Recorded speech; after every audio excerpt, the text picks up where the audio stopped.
Alhamdulillahirabbil alamin wassalatu wassalamu ala asyrofil wa ala alihi wa ashabihi ajma'in amma ba'du.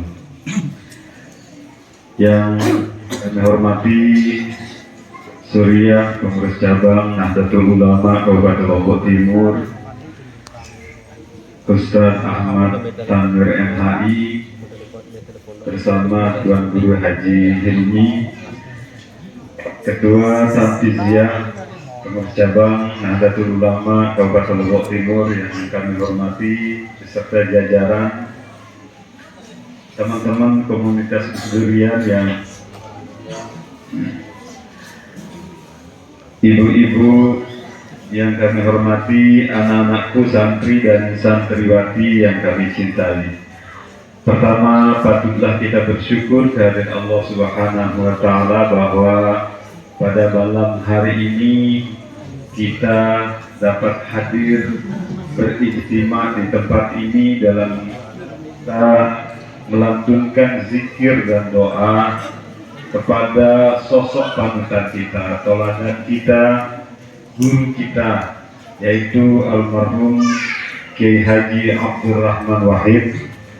Sekaligus beliau adalah mantan Presiden Republik Indonesia.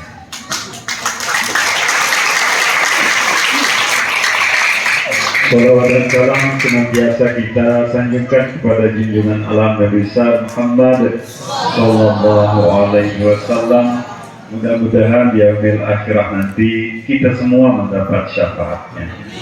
Amin ya rabbal alamin. Hadirin hadirat rahimakumullah. Tahun ini kita memperingati haulnya guru kita Kiai Haji Abdurrahman Wahid, atau yang lebih populer kita sebut dengan panggilan Gus Dur. Untuk tahun ini adalah haul yang keberapa? Saya mau bertanya, berapa untuk Gus Dur? Ibu-ibu ada yang tahu? Tahun kira wafatnya Gus Dur? 13. Gus Durian 13. Tahun ini adalah haulnya yang ke-14. 14. Kurang satu. Jadi kalau ketua Tamfiziyah nggak hafal haulnya Gus Dur itu diragukan. Ketika setiap tahun ketika kita memperingati haulnya Gus Dur, pasti terbayang oleh kita sosok hamba Allah yang sangat patut kita teladani sebagai murid-muridnya. Walaupun kita tidak bertemu langsung dengan beliau, kita teringat dengan kebersahajaannya, kita teringat dengan kesederhanaannya, kita teringat dengan keberaniannya juga, dan kita teringat dengan prinsip keadilan kepada semua orang. Bapak Ibu yang kami hormati, untuk itu kepada kita sebagai penerus dari sosok yang kita teladani, bil khusus sebagai warga Nahdlatul Ulama, semua sikapnya, tutur katanya, guyonannya itu tercermin dalam 9 nilai ajaran Gus Dur. Di antara lain, pertama ketauhidan. Tentu Gus Dur mengajarkan kita tentang keimanan, bil khusus kita sebagai umat Islam. Keimanan bersumber dari agama yang kita sama-sama yakini. Bapak Ibu, kemudian Gus Dur juga mengajarkan kita tentang keadilan. Tetapi keadilan ini tidak bisa datang dengan sendirinya. Keadilan perlu kita perjuangkan. Sebagai bangsa, sebagai warga negara Republik Indonesia, negara besar di dunia ini, kita ambil contoh 10 tahun yang lalu tidak seperti ini suasana pondok pesantren. posisi pendidikan Islam, pendidikan keagamaan pada tahun-tahun yang lalu itu sangat berbeda dengan pendidikan-pendidikan umum lainnya. Tetapi hari ini apapun jenis pendidikannya tidak boleh dibeda-bedakan. Maka itu pada tahun 2019 terbitlah Undang-Undang tentang Pondok Pesantren. Ini artinya apa? Perlakuan kepada pondok pesantren itu tidak boleh beda dengan pendidikan-pendidikan yang lain. Ini salah satu bentuk dari keadilan yang diperjuangkan oleh Gus Dur. Kemudian berikutnya dari 9 nilai ajaran Gus Dur itu adalah kesetaraan. Ibu-ibu, kalau kita di Lombok Timur, mungkin kita tidak merasa berbeda dari teman-teman atau saudara-saudara kita yang berbeda agama dengan kita, berbeda keyakinan dengan kita. Tetapi kalau kita hidup di wilayahnya Ustadz Baidowi, di Mataram saja, itu kita bergaul tidak hanya sesama seagama dengan kita, tapi kita bergaul dengan saudara-saudara kita yang tidak seagama dengan kita. Nah, bolehkah kita menyalah-nyalahkan orang yang berbeda dengan kita?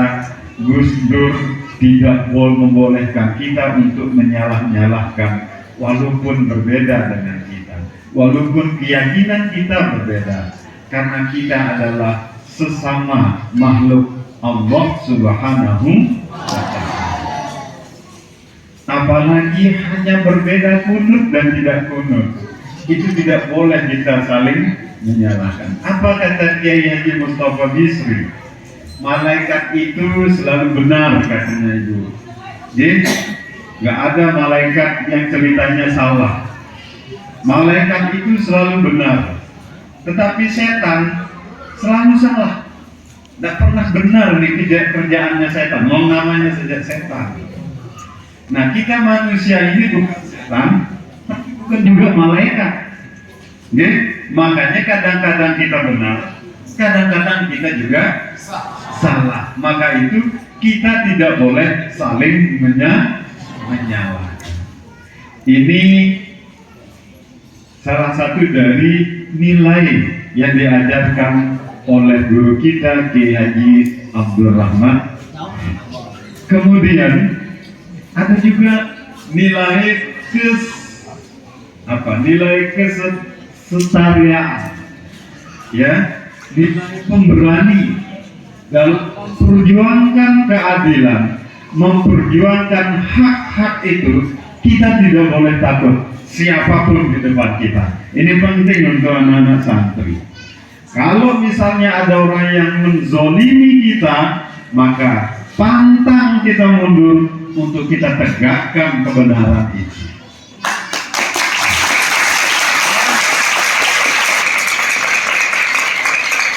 Kita harus satria, apalagi santri harus satria, harus pemberani dalam membela kebenaran dan nilai-nilai lain. Seiring dengan tema Haul Gus Dur pada ke-14 pada tahun ini adalah meneladani etika demokrasi Gus Dur. Gus Dur itu Bapak Ibu, teman-teman, selama Orde Baru 32 tahun dia berjuang untuk tegaknya demokrasi. Apa itu demokrasi? Semua warga negara itu dari rakyat, oleh rakyat, dan untuk rakyat. Itu pengertian sederhananya demokrasi. Semua kita punya hak pilih, dan semua kita punya hak juga untuk dipilih. Tidak boleh ada yang dimarginalkan. Tetapi kita harus tidak boleh keluar dari etika-etika atau akhlak-akhlak berdemokrasi. Pemilihan umum bukan hanya soal kalah dan menang. Pemilihan umum bukan hanya persoalan calon, tetapi pemilihan umum lebih kepada persoalan kemanusiaan. Harus kita perhatikan kemanusiaan, tapi pemilu juga, pemilihan umum juga tidak boleh meninggalkan etika-etika, nilai-nilai luhur, akhlak yang sudah diajarkan oleh kita, oleh para kiai-kiai kita. Ini mungkin selaku pengantar pada peringatan Haul Gus Dur yang ke-14, khususnya di Pondok Pesantren Riyadul Falah malam ini yang kita selenggarakan bersama, sembari kita berdoa. Mudah-mudahan almarhum guru kita Kiai Haji Abdul Rahman Wahid senantiasa diberikan tempat yang selayak-layaknya di sisi Allah Subhanahu wa Ta'ala. Gus Dur telah meneladankan, saatnya kita melanjutkan. Bapak Ibu yang kami hormati, demikian juga kepada ahli keluarga beliau. Mudah-mudahan senantiasa diberikan kesehatan dan keafiatan oleh Allah Subhanahu wa Ta'ala, sehingga penerus beliau, keturunan beliau dapat senantiasa membimbing kita baik dalam beragama, berbangsa dan bernegara. Demikian yang dapat saya sampaikan. Wallahu muwaffiq ila aqwamit thoriq. Wassalamualaikum warahmatullahi wabarakatuh.